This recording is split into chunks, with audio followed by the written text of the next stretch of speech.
excited? My name is Rankin Hickman. I'm the writer, director, and producer of Dark Meridian. You know what? I don't believe you. We made it the old-fashioned way, grassroots level. I had no money to start it. I had no money to finish it until the very, very end. But it was always my dream to get a movie done one way or another. So we did whatever was necessary to get it shot and completed production, and then try to get it in front of sales agents to get it sold worldwide. So. If I say anything, he'll know it came from me. Who's he? He's a ghost! It's my first film as a director and a writer. It was my second film to kind of produce. I was just starting to get into the producing side of things, but it was my first film to write and direct. I've been trying to get a movie made for a long time. This was Dark Meridian was actually my third attempt at trying to get a film made. The first time I had a script that my assumption was that if I was going to make a movie low budget, that it's obvious that I wanted to have it in one location. I was going to try to limit it to one location, one setting.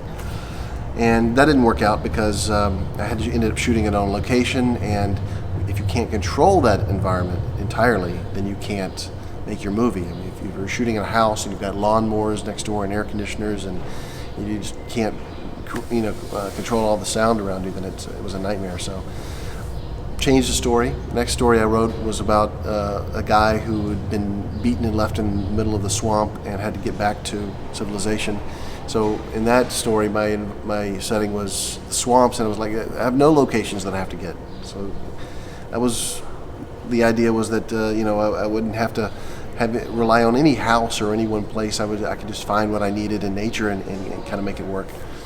But that was a problem because getting out into nature required getting your crew transported out in the middle of the swamps and so forth. So I couldn't do that cheaply either. So finally, with Dark Meridian, I assessed what kind of locations I could have access to for free.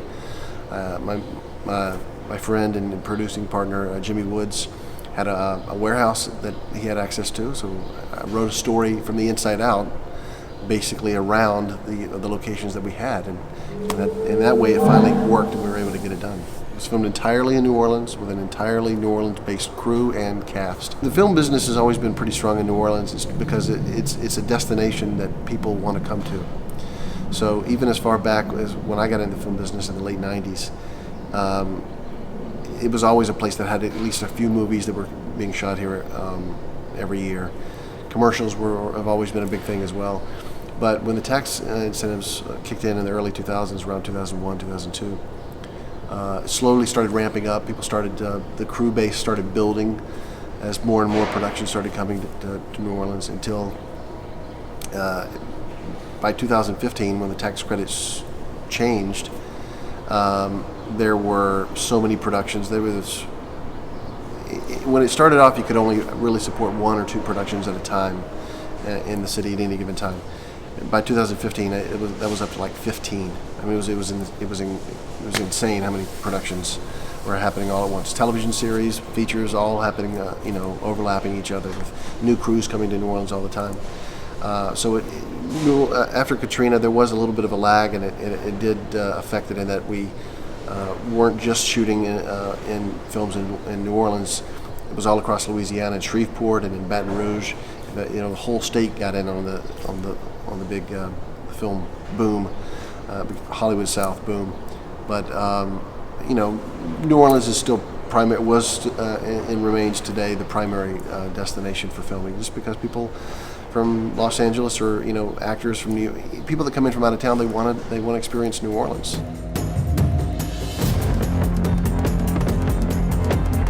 I mean, as digital video has progressed through the years, 20 years ago we were shooting off little cameras that, mini DV cameras that had us. They were pretty good for the time, but they were nowhere near 2K or even the resolutions that we have today in today's cameras. I think since the iPhone actually in 2007 and the video quality that's been getting progressively better out of that. What I've learned with Dark Meridian was that whereas a few years ago you might have only had a few films that were being produced each year and sent to film festivals. Now there's been a huge proliferation of film festivals and films. I mean, any one film festival probably, whereas more than a little over 10 years ago, maybe they were getting a couple thousand films that were being submitted, for consideration of film festivals. Now it's like 10,000. It's ridiculous because everybody with an iPhone, everybody with a smartphone can take 4K video, and it looks great. Steven Soderbergh just made a movie with an iPhone. It's incredible, the technology and the way that it's changed. I was able to make my film off of a DSLR camera with Panavision Prime lenses. I wanted to go up, a level in the lenses, but it's a huge difference from when I was in film school 25 years ago, and film was the only way to go, and there was only one way that you could shoot. Now the options are just incredible. I think you can make films inexpensively these days.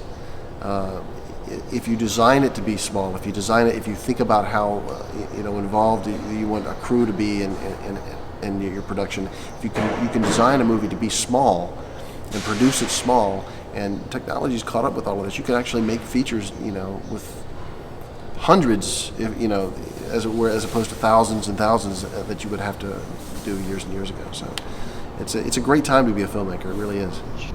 Restoring some balance in the world. What do you say, Eddie? I don't want you opening that door for any reason. Yeah, the drone technology has been incredible, man. It came onto the scene like just within the last couple of years, and now almost every short film and every feature has got some sort of drone work in it, and it adds tremendously to the. You get different perspectives. It used to be that you would ground level, maybe crane level, and then helicopter level, and that in between level height. You could rarely achieve. I mean, how were you going to fly really low in a helicopter? That was impractical. And you can't, outside of a couple of cranes, you couldn't really get up above, like, say, 25 feet up in the air with a crane. So these days, I love the way that with drones you can get shots and perspectives that you never could before. I see it all the time in driving shots where we're following cars, and it's not just that you're following right behind them anymore. Now it's 10 feet or 20 feet above that you're looking down on cars as you're doing tracking shots, city shots, cityscape shots. It's no longer just a helicopter, and what is obviously a helicopter doing flybys over cities with space cam or Tyler mounts or something. They're much more unique in their ability to move around the city. They can move around and just get shots that you just could never get before. And I love the perspective change. I love how it's changing filmmaking and everything. I didn't expect that when we were shooting Dark Meridian. I didn't know what we were going to get. I didn't know that, how well the cameras would perform at night, and they ended up doing a great job with the night photography. Everyone that saw Dark Meridian, said, "Oh, where did you get that stock footage?" Assuming, at the time we were getting helicopter stock footage or something. I'm like, no, we shot that ourselves. We had a crew that actually went out and got that footage for us. That was something that we did on our own, and they were blown away by it. And I got to say, I'm still impressed by all the shots that we got in Dark Meridian. You gotta trust me, Tilly. They say that time heals all wounds. Right, Jack? I can't believe you killed your own flesh and blood. Dark Meridian is now, we have a full North American distribution deal, so through Random Media, but it's available on Amazon Prime. It's available on iTunes. It's available, you can buy DVDs on Amazon and Best Buy and many platforms. So Dark Meridian, it's out there for everyone to get right now. So hope you enjoy it, man. Yeah, I hope everyone gets a chance to check it out.